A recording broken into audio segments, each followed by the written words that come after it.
पुत्र, अनेकों मिथ्या आकर्षण है संसार में जो पल पल पर प्रस्तुत होकर हमें भ्रमित करते हैं। स्वादिष्ट भोजन, मन भावन सुगंध, प्रिय शब्द, सुंदर दृश्य, कोमल स्पर्श अर्थात पांचों इंद्रियाएं इच्छाओं का रूप लेती हैं और इच्छाएं छह विकारों को जन्म देकर हमें भटकाती हैं। उन्हें वश में रखकर ही अंतर की गहराई में छिपी अपने विशेषताओं को सुंदरतम रूप में प्राप्त किया जा सकता है, अर्थात अपने भीतर बसे परमात्मा का परिचय प्राप्त किया जा सकता है।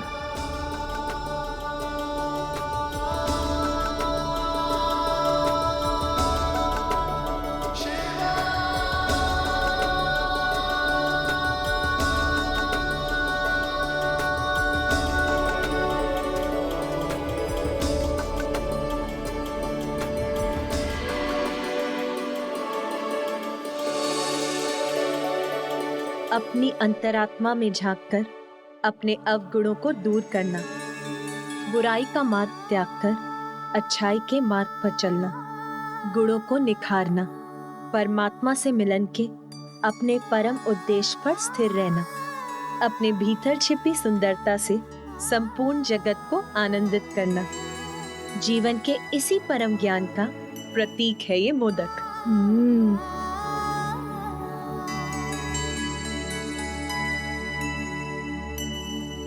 अब आप भी तो अपने हाथों से अपने पुत्र को मोदक खिलाएं।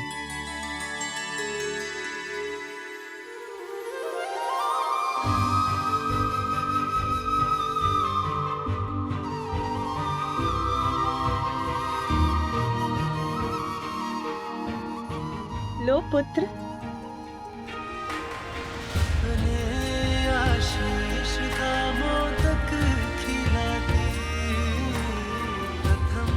देवी पार्वती, जीवन के सर्वोच्च ज्ञान के प्रतीक मोदक की आकृति भी कितनी विशेष है ना?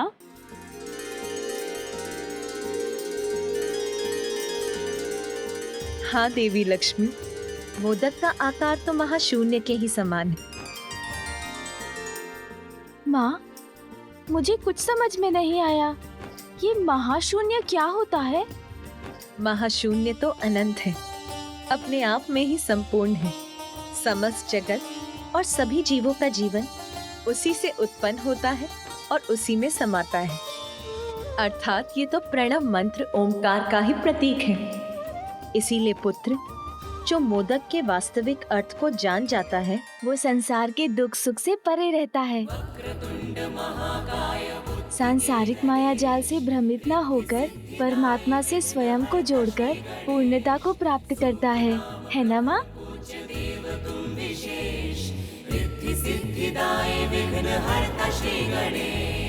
बालक का भाल जो स्पर्श की उमा, शक्ति के ज्ञान से बालक हुआ युक्ता।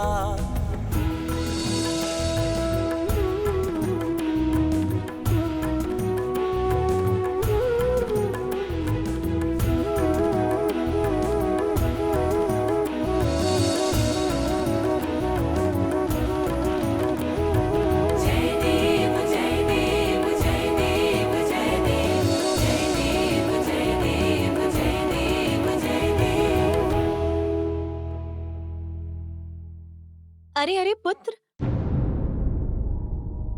ये लीजिए भैया।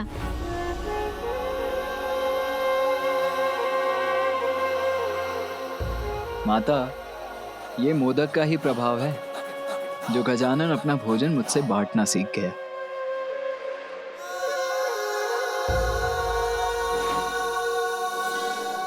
माँ, मैं समझ गया हूँ। कोई कितना भी साधारण क्यों ना दिखाई दे, यदि वो अपने भीतर बसे परमात्मा का परिचय पाकर अपने गुणों को निखार ले तो वो असाधारण हो जाता है। आपके द्वारा बनाए इस विशेष मोदक से संपूर्ण संसार यही सीख प्राप्त करेगा और आज से मोदक सदैव मुझे अत्यंत प्रिय होगा। पुत्र गजानन, अब तुम्हारा अन्नप्राशन पूर्ण हुआ। अब तुम मन भरकर भोजन कर सकते हो।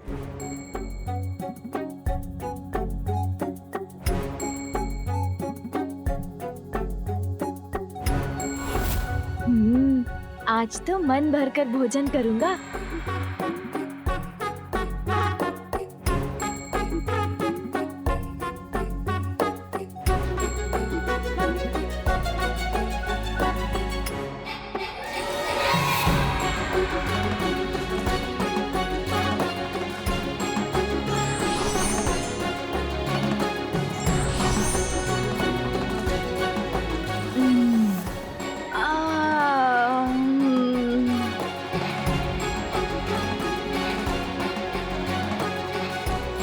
माँ, बहुत स्वादिष्ट भोजन था।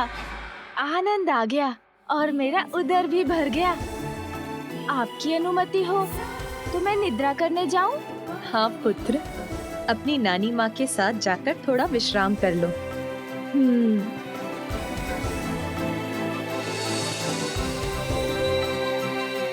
आज विश्राम कर लो पुत्र, क्योंकि कल से तुम्हें श्रम जो करना होगा। कठोर तप कर शक्ति और दिव्यता की साधना करनी होगी।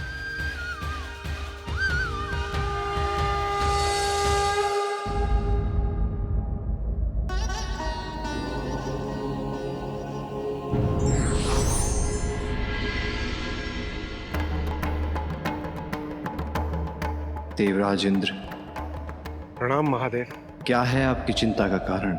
दक्षिण क्षेत्र में पुनः असुरों का आतंक छाया प्रभु।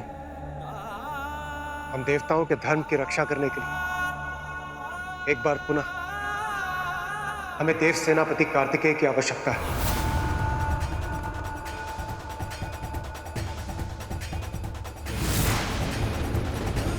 अभी तो मैंने अपने लाल को ठीक से अपने हृदय से भी नहीं लगाया। कहीं नहीं जाने दूंगी मैं अपने पुत्र को। अपने पुत्र को अपने से विलग नहीं होने दूंगी और आपको भी ऐसा नहीं करने दूंगी। कार्तिकेय का यहाँ से जाना देवी पार्वती कदापि स्वीकार नहीं करेंगी।